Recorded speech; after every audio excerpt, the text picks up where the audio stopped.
जय हिंद दोस्तों। मैं मनीष कुमार स्वागत करता हूं आप सभी का आपके अपने परिवार मैथ्स टेक क्लासेस के यूट्यूब चैनल पर। दोस्तों मैं सिखा रहा हूं आपको रेशो एंड प्रोपोर्शन और आज हमारा पार्ट 9 होगा। इससे पहले आज हम पार्ट 8 कंप्लीट कर चुके हैं। तो आज काफ़ी दिनों के बाद आज एक नया पार्ट आएगा। काफ़ी टाइम हो गया ये वीडियो बनाए, तो इस बीच का जो टाइम का गैप हुआ अब हम लगातार आपको वीडियो देंगे हर एक चैप्टर की। तो चलिए आज स्टार्ट करते हैं अपना पार्ट 9 और क्वेश्चन नंबर होगा 51। इससे पहले हम क्वेश्चन 50 कंप्लीट कर चुके हैं। तो चलिए देखिए क्वेश्चन नंबर सभी 50 और क्वेश्चन नंबर 50 में 51 में आपको बोला है 3 कक्षाओं में बच्चों की संख्या का अनुपात 2:3:5 है। यदि प्रत्येक कक्षा में 40 बच्चे हो आ जाए तो यह अनुपात 4:5:7 हो जाएगा। प्रारंभ में कुल कितने बच्चे थे? तो आपको स्टार्टिंग में बच्चों का अनुपात दिया है और फिर उसके बाद प्रत्येक कक्षा में बच्चे 40 ऐड हो रहे हैं। तो जो बाद में अनुपात हुआ 4:5:7, तो आपसे पूछा है कि स्टार्टिंग में कुल कितने बच्चे थे। तो आपका स्टार्टिंग में अनुपात कितना है? आपको गिवन है 2:3:5 और प्रत्येक कक्षा में कितने बच्चे बढ़ रहे हैं? पहली कक्षा में भी, दूसरी में भी और तीसरी में, सभी में कितने बच्चे बढ़ रहे हैं? 40। और इनका बाद में अनुपात हो जाता है 4:5:7। तो आपसे ये पूछा है कि स्टार्टिंग में कुल कितने बच्चे थे। तो आप मुझे ये बताइए कि इसमें भी 40 बढ़ेंगे, यहां पर भी आपके 40 बढ़ेंगे और यहां पर भी आपके कितने बढ़ेंगे? 40। तो आप यहाँ पे रेशो में देखिए, यहाँ पे 2 से 4 हुआ, 3 से 5 हुआ और 5 से 7 हुआ। तो सभी में कितने का एडिशन हुआ? 2 से 4 में 2 की वृद्धि, 3 से 5 में 2 की वृद्धि और 5 से 7 में भी 2 की वृद्धि। तो सभी में बराबर कितने की वृद्धि हो रही है? 2 की। और यहाँ पर भी बच्चों की कितने की वृद्धि हो रही है? सभी में बराबर हो रही है 40-40 की। तो आपकी 2 की वैल्यू किसके बराबर होगी? 40 की। तो 1 की वैल्यू किसके बराबर आएगी? 20। और स्टार्टिंग में कुल बच्चे कितने हो गए कक्षा में? 5 और 3 8 और 2 10। तो 1 की वैल्यू 20 है, तो 10 की वैल्यू कितनी होगी आपकी? 200। तो कक्षा में स्टार्टिंग में कुल कितने बच्चे होंगे आपके? 200। तो आपको इस तरह से यह क्वेश्चन सेकंडों में करना था। तो इसका आंसर होगा ऑप्शन नंबर सी, 200 बच्चे होंगे आपके स्टार्टिंग में। तो देखिए अब इसके बाद क्वेश्चन नंबर आप 52।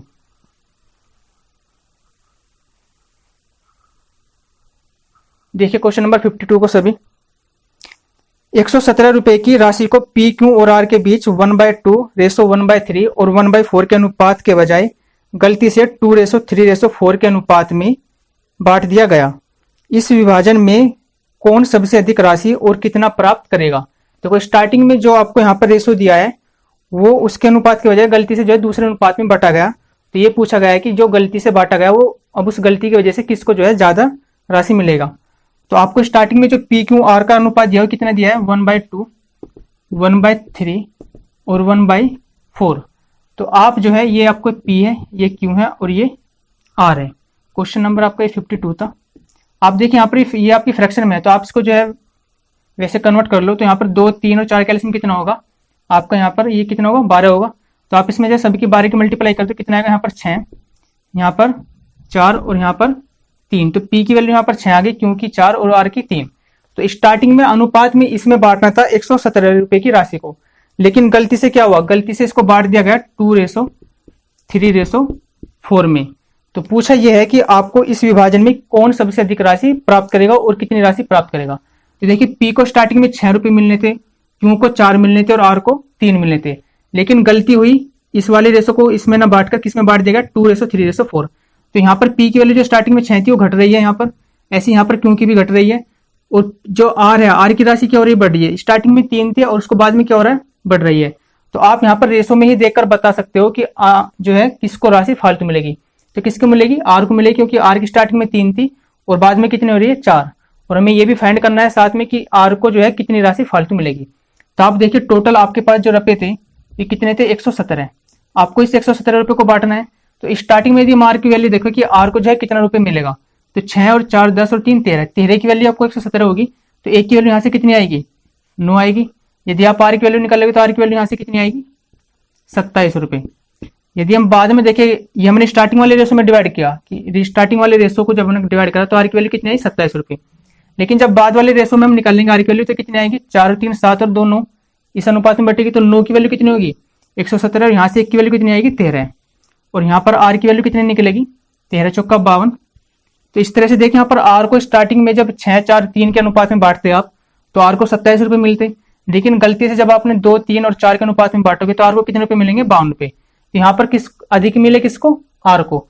और कितना अधिक मिलेगा 27 से 52 में, इसको मिलेगा आपको 25 रुपए। यहाँ पर आर को कितने रुपए अधिक मिलेगा, इनका डिफरेंस 25 रुपए।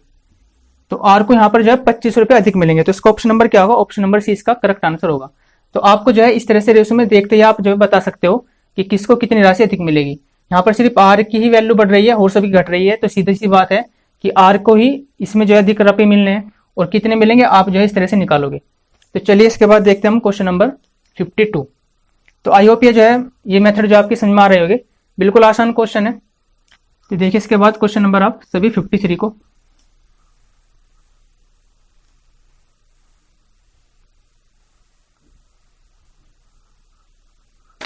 देखिए क्वेश्चन नंबर 53 में आपसे क्या बोला है। क्वेश्चन नंबर 53 में बोला आपको 870 रुपए के 3 भागों को इस प्रकार बांटिए कि ताकि पहले भाग का आधा, दूसरे भाग का 1/3 और तीसरे भाग का 1/6 बराबर हो। यहाँ पर टोटल आपके पास 1870 रुपए है। क्वेश्चन नंबर आपका 53 और आपके पास है टोटल 1870 रुपए, और 1870 रुपए को आपको 3 भागों में इस प्रकार बांटना है कि जो पहला भाग है उसका आधा भाग, आप ये मान लीजिए पहला भाग है, इसका आधा भाग, सेकंड भाग का कितना भाग, सेकंड भाग का 1/3 भाग, और थर्ड पार्ट का कितना भाग, 1/6 भाग। आपस में क्या है, ये बराबर है, ये तीनों भाग आपस में बराबर है। जो आप 1870 रुपए को 3 भागों में डिवाइड कर रहे हो, फर्स्ट भाग का आधा भाग, सेकंड का 1/3 भाग और थर्ड का 1/6 भाग आपस में बराबर है। तो आपसे पूछा इन तीनों भागों के मान कितने होंगे, फर्स्ट सेकंड और थर्ड के मान कितने होंगे। तो यहाँ पर देखिए फर्स्ट अपॉन सेकंड होगी वैल्यू आपकी, यहाँ पर सेकंड अपॉन 3 और यहाँ पर थर्ड अपॉन 6 है।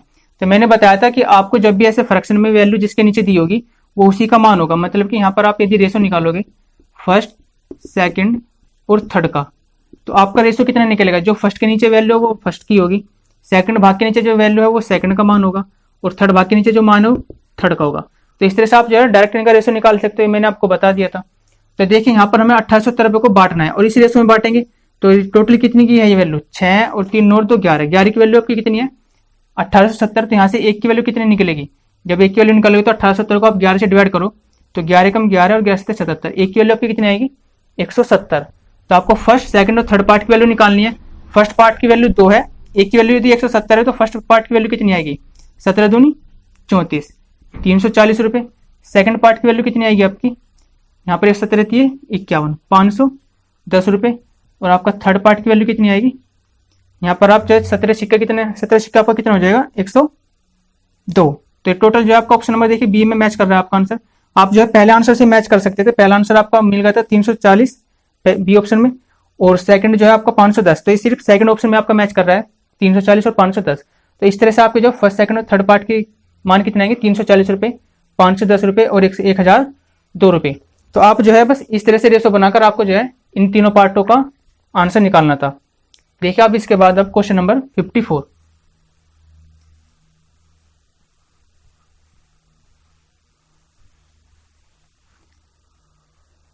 तो देखिए क्वेश्चन नंबर 54 में आपको बोला है 2030 रुपए ए बी सी में इस प्रकार बांटिए कि उनके भागों को क्रम से 15 रुपए, 10 रुपए और 5 रुपए घटा देने पर उनमें 8:7:5 का अनुपात हो जाए। देखिए यहाँ पर आपको दिया है क्वेश्चन नंबर 54 में टोटल है आपके पास कितने रुपए 2030 रुपए, और 2030 रुपए को आपको ए बी सी में 3 भागों में बांटना है। एक आपका ए है, एक आपका बी है और एक आपका सी है। और इन तीनों भागों में एबीसी को एबीसी में इस प्रकार बांटना है। आप यहाँ पर एबीसी पार्ट मान लीजिए, और इनमें जो है ये कहा है कि यदि ए के भाग में से 15 रुपए घटा दिए जाए, बी के भाग में से 10 रुपए घटा दिए जाए और सी के भाग में से कितने रुपए घटा दिए जाए 5 रुपए घटा दिए जाए, तो इनका बाद में रेशो कितना हो जाता है 8:7:5। इन तीनों के भागों में से 15, 10 और 5 रुपए घटा देने पर इनका रेशो इतना हो जाता है। तो देखिए ये बाद में घटाने के बाद रेशो बन रहा है, तो आपको जो यहाँ पर दिया है कि इसके भाग में से -15 रुपए का घटाए, इसके में से 10 रुपए घटाए और इसमें से 5 रुपए घटाए। तो जितने भी आपके रुपए यहाँ पर क्वेश्चन में बोला है घटाकर, उतने रुपए आप जो है टोटल वैल्यू में से घटा दीजिए, क्योंकि घटाने के बाद आपका रेशो इसमें टूटेगा 8:7:5 के अनुपात में टूटेगा जो रुपए बचेंगे आपके। तो 15, 10 कितने होंगे आपके 25 और 5 30। तो 30 रुपए जो है आप 2030 में से घटा दीजिए, और जो बाकी का आपके रुपए बचेंगे वे किस अनुपात में बटेंगे 8:7:5। तो आपके यहाँ पर जब आप 30 रुपए 2030 में से घटाओगे तो आपके कितने बचेंगे 2000 रुपए बचेंगे।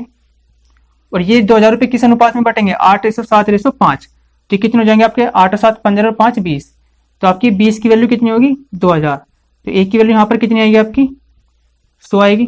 तो अब यहाँ पर पूछा है आपसे क्या, आपसे पूछा है कि यहाँ पर सभी को जो है कितने कितने रुपए मिलेंगे, ए बी सी में तीनों के आंसर बताने आपको।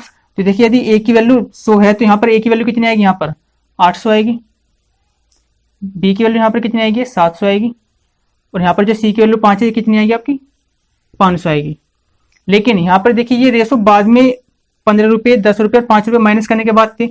अब ए की वैल्यू यहाँ पर 800 रुपये आई, लेकिन आपने 15 रुपये तो स्टार्टिंग में घटा दिए थे। तो ए को कुल कितना रुपया मिलेगा 2030 में, आप 15 रुपये इसमें बाद में ऐड कर दोगे तो टोटल ए को कितने रुपए मिलेंगे, 815 रुपये। आपने जो बी के स्टार्टिंग में 10 रुपये घटाए, बाद में 700 रुपये आए, तो 10 रुपये ऐड करोगे तो बी के पास कुल कितने रुपए आएंगे, 710 रुपये। इसी प्रकार आपने सी के 5 रुपये घटाए स्टार्टिंग में, तो सी को कुल कितने रुपये मिलेंगे, 505 रुपये। तो इस तरह से जो है इसका ऑप्शन नंबर क्या सही होगा, ऑप्शन नंबर सी इसका करेक्ट आंसर होगा, 815, 710 और 505 रुपये। तो आपको जो भी स्टार्टिंग में बोला था कितने रुपये घटाने पर इनका रेशो इतना हो रहा है, तो आपको स्टार्टिंग में ही जो रुपये दिए हैं उसमें से वे रुपये डायरेक्ट घटाकर और उस रेशो में बांट देना है। तो इस तरह से आपको इस क्वेश्चन को सोल्व करना था। तो चलिए इसके बाद देखते हैं हम नेक्स्ट क्वेश्चन, क्वेश्चन नंबर 55।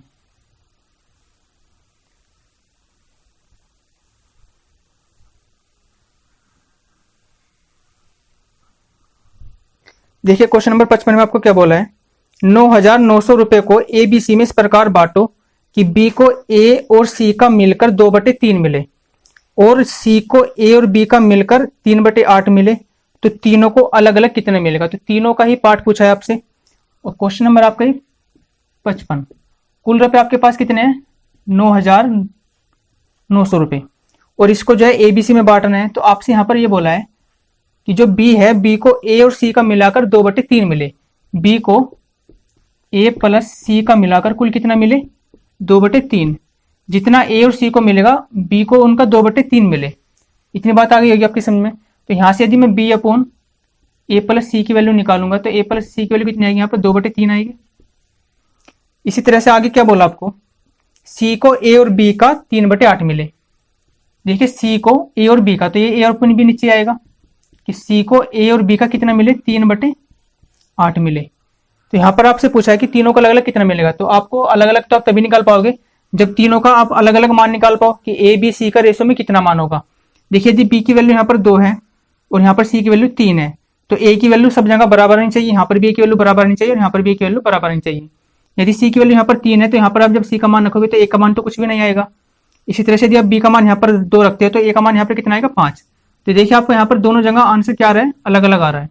तो आपको इस तरह के रेशो में आपको इनके मान निकालने के रेशो में क्या करोगे आप कि जो ऊपर वैल्यू है इन दोनों का सम करोगे, इन दोनों का सम कितना होगा, 5, और नीचे का भी आप सम करोगे, नीचे का सम कितना होगा, 11। नीचे वाले सम की मल्टीप्लाई आप ऊपर वाले रेशो में मल्टीप्लाई करोगे और ऊपर वाले सम की मल्टीप्लाई आप नीचे करोगे। तो जब आप ऊपर 11 की मल्टीप्लाई करोगे तो कितना होगा, 11 दूनी 22 और 11 तिये 33। जब ये 5 की मल्टीप्लाई आप नीचे करोगे तो कितना होगा, 5 तिये 15 और 8 पंजे 40। तो इस तरह से मल्टीप्लाई करने पर आपके जो है ये इनके सबके आंसर क्या आएंगे, बराबर आएंगे। देखिए बी का मान यहाँ पर कितना होगा, 22 होगा और सी का मान यहाँ पर कितना होगा, 15 होगा। यदि आप बी का मान यहाँ पर 22 रखते हो तो ए का मान यहाँ पर कितना आएगा आपका, यह आएगा आपका 18। देखिए यहाँ पर ए का मान कितना आएगा, 18 आ गया।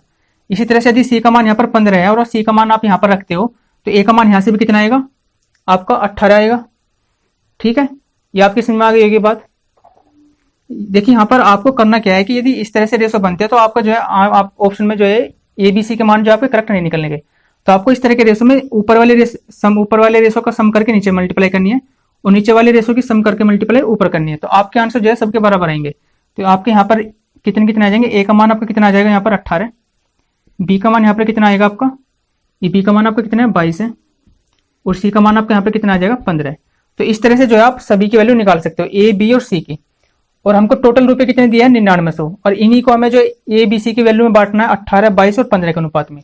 तो इन सबका सम कितना बैठेगा, ये होगा 30, 40 और 45 और 55। तो 55 की वैल्यू कितनी है आपकी, 9900। तो आपका ये वैल्यू किसके बराबर होगा, 55 की वैल्यू होगी आपकी 9,900 रुपए के बराबर। तो यहाँ से आप 11 से कटोगे, 11 पंजे 55 और 11 नियम 99। 5 की वैल्यू 9 है तो यहाँ पर एक की वैल्यू कितनी निकलेगी, आप 5 से काट दीजिए आप इसे, तो कितना जाएगा आपका 18। 180 हो गया। ए की वैल्यू आपकी कितनी आ गई, 180 आ गई। अब आपको निकालना है ए का मान, बी का मान और सी का मान। ए की वैल्यू यदि 180 है तो ए का मान यदि 18 तो 18 का वैल्यू आप 180 में करोगे कितना आएगा, 324 जीरो। तो आपका हो जाएगा 3240 हो जाएगा ये। तो आप देख लीजिए, पहला आंसर भी मिला लीजिए कि आपका ऑप्शन कौन सा मैच करेगा। तो ऑप्शन नंबर ए में देखिए 3240 किसी में भी नहीं है, और ऑप्शन नंबर बी में भी नहीं है, और ऑप्शन नंबर सी में जो आपका 3240 मैच कर रहा है। तो आपका आंसर कौन सा होगा, ऑप्शन नंबर। इसी तरह से आपका बस एक ही आंसर निकालने पर आपका आंसर मैच कर रहा है।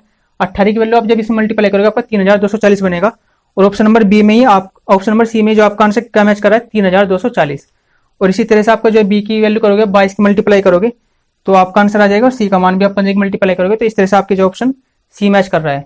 तो इस तरह से आप जो ए की वैल्यू निकालने के बाद ए बी सी के सब के मान निकाल सकते हो। तो इसका आंसर क्या होगा, ऑप्शन नंबर सी इसका करेक्ट आंसर होगा। इसके बाद देखिए आप क्वेश्चन नंबर 56। तो यहाँ पर आपको जो है सिर्फ अलग अलग मान निकालने के बाद जो है सोल्व करने थे। चलिए इसके बाद देखिए क्वेश्चन नंबर 56।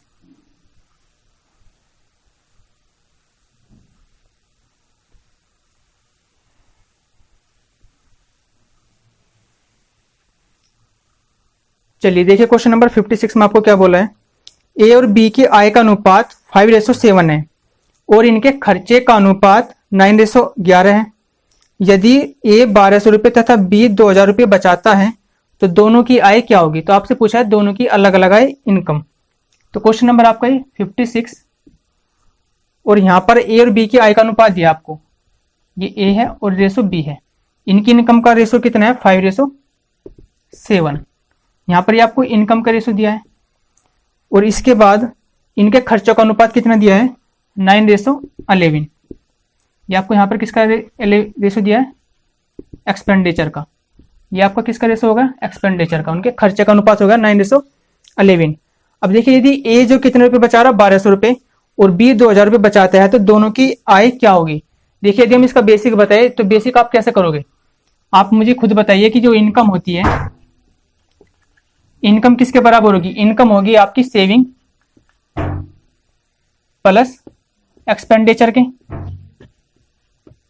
जो आपकी इनकम होगी, जो आपकी आय होती है वो क्या होती है, कुल बचत और प्लस एक्सपेंडिचर। आपने जो है एक महीने में, एक साल में कितना बचाया और साथ में कितना खर्चा किया, टोटल बचत और टोटल खर्चे का योग ही आपको क्या होता है, इनकम होता है।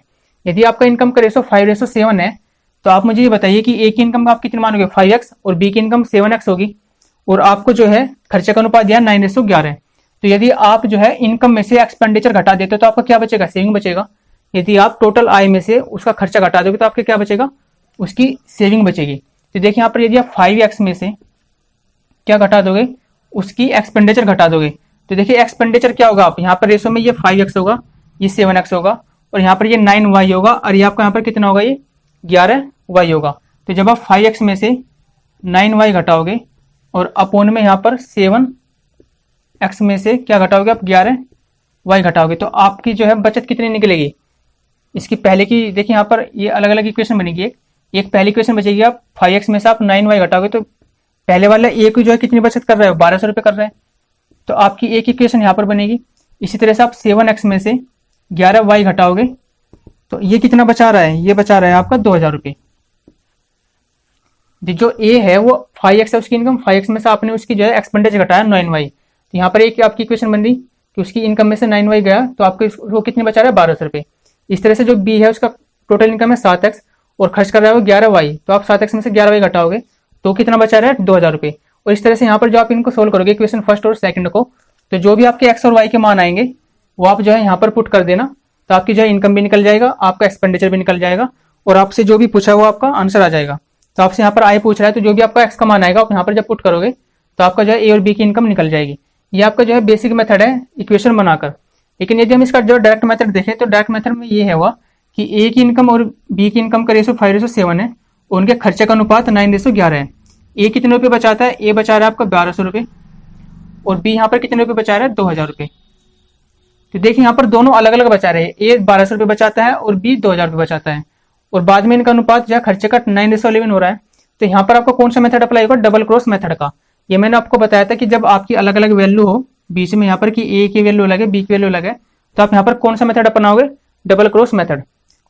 डबल क्रॉस मेथड में आपका होता क्या है कि आप इसकी मल्टीप्लाई इसमें करोगे और इसकी मल्टीप्लाई इसमें करोगे, तो क्या होगा, 11×5 55 और 9 से 63, और 55 में से आपका 63 जाएंगे, कितने बचेंगे 8, और ये 8 की वैल्यू किसके बराबर होगी, अब आप इसकी मल्टीप्लाई इसमें करोगे और 9 की मल्टीप्लाई इसमें करोगे, तो 11 और 12 की मल्टीप्लाई आपकी कितनी होगी, ये होगी आपकी 13,200 होगी, और 9 की मल्टीप्लाई आप इसमें करोगे, ये होगा आपका 18,000। तो 18,000 में से आप 13,200 घटाओगे तो आपका कितना बचेगा 800, ये हो गया 14,000 और 4,800, कितना बचेगा आपका ये 4,800। देखिए आपको सबसे पहले क्या करना है, इस नीचे वाले रेशो की मल्टीप्लाई सबसे ऊपर वाले रेशो में क्रॉस मल्टीप्लाई करनी है। 11 पंजे 55 और 9 से 63, तो 63 में से 55 जाएंगे आपके 8 हो गए। फिर इसके बाद नीचे वाले रेशो की मल्टीप्लाई जो आपको यहाँ पर अलग अलग वैल्यू है इसमें मल्टीप्लाई करनी है। 11 की 12 में करोगे आपका होगा 13,200, और 9 की 2,000 में करोगे 18,000। तो बड़े वाले में से छोटे वाली वैल्यू घटानी है आपको, तो 18,000 में से 13,200 घटाओ, कितना होगा 48,000, 4,800। तो एक की वैल्यू आपकी कितनी आएगी यहाँ पर 600, तो आपकी ए की वैल्यू आ गई 600। अब आप जो है ए की इनकम निकाल सकते हो और बी की इनकम।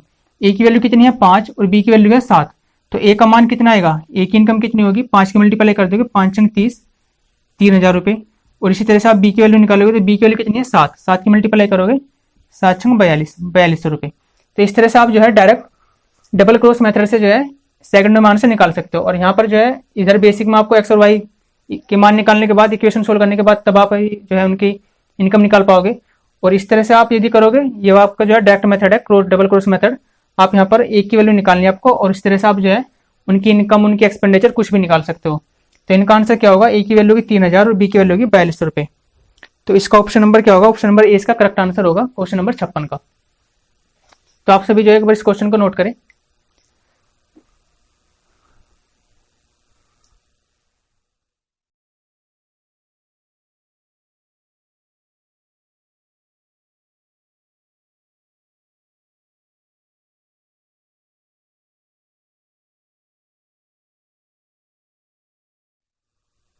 चलिए देखिए इसके बाद क्वेश्चन नंबर आप 57 को सभी पढ़े ध्यान से।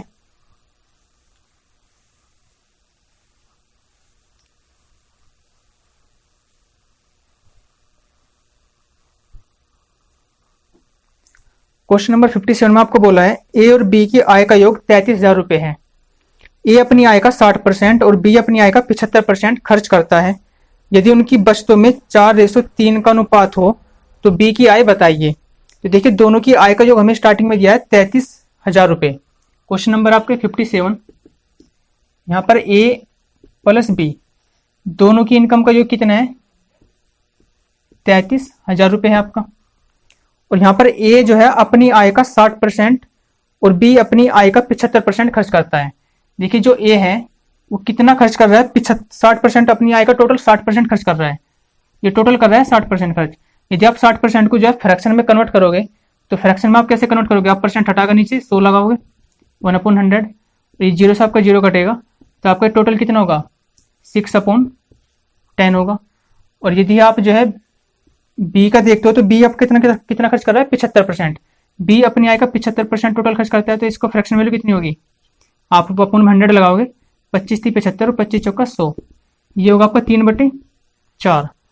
अब देखिए यहाँ पर आपको जब भी ये फ्रैक्शन वैल्यू में ऐसे आएगी, ए अपनी आय का 60% खर्च कर रहा था और बी अपनी आय का 75% खर्च कर रहा था, तो आपको रेशो में नीचे क्या मानना है टोटल आय कि ए की आय टोटल 10 होगी, बी की आय टोटल 4 होगी, और ये क्या है ये खर्च कर रहा है 60%, तो ऊपर क्या होगा आपका एक्सपेंडिचर होगा, ये आपकी यहाँ पर इनकम होगी टोटल और ये आपका एक्सपेंडिचर होगा। ऐसे यहाँ पर बी की इनकम 4 होगी और इसका खर्च क्या होगा यहाँ पर 3 होगा। और आपको देखिए रेशो में क्या दिया है कि यदि उनकी बचतों में कितने का अनुपात हो 4:3 का अनुपात हो। यहाँ पर देखिए अभी ये एक बार और कट जाएगा, 6 जो 10 है आपको एक बार और काट लीजिए, ये 3/5 हो जाएगा, 3/5। तो ए की इनकम 5 हो गई और इसका खर्च कितना होगा 3। यहाँ पर बी की इनकम 4 है और इसका खर्च कितना होगा 3।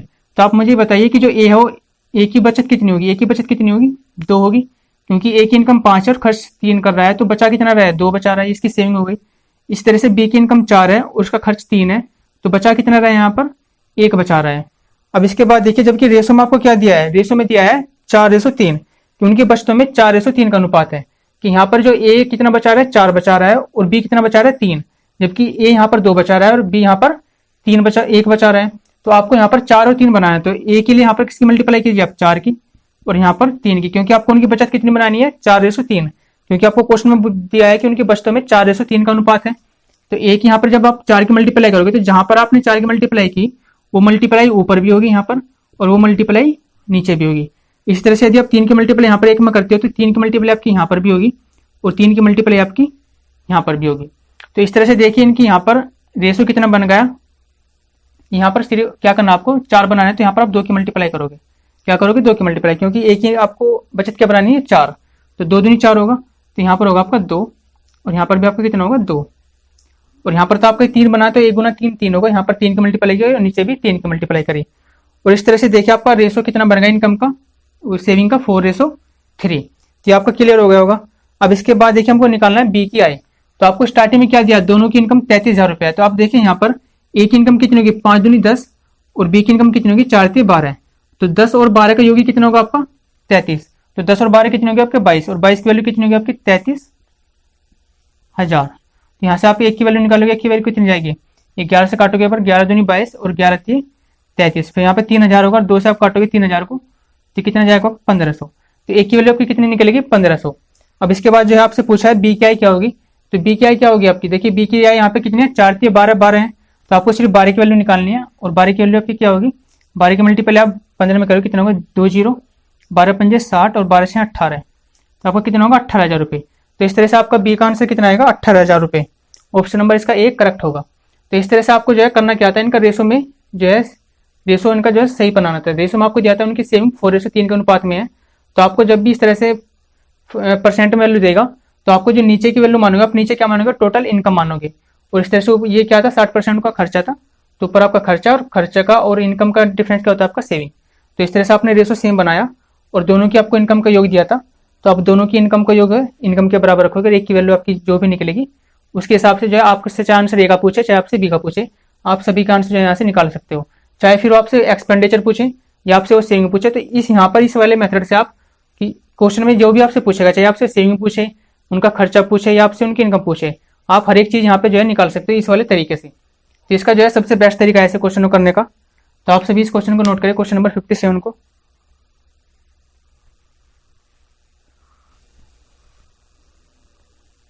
तो चलिए इसके बाद देखिए क्वेश्चन नंबर 57 के बाद एक क्वेश्चन नंबर आपको 58 मिलेगा और बिल्कुल इसी की तरह होगा क्वेश्चन नंबर 57 की तरह। तो उसको करके जो है आपको कमेंट बॉक्स में उसका आंसर बताना है। और इसी तरह से जो है आपको जो है नेक्स्ट वीडियो भी मिलती रहेगी अब लगातार। जो बीच का गैप हुआ है वो जो है किसी कारणवश जो है गैप काफी लंबा हो गया था। अब जो है लगातार आपको जो है इस चैनल पर जो है मैथ की जो है वीडियो मिलती रहेगी। तो आप जो है इसी चैनल पर इसी तरह बने रहे और अपना जो है प्यार बनाए रखें। तो चलिए मिलते हैं नेक्स्ट वीडियो में, तब तक के लिए धन्यवाद। जय हिंद, जय भारत।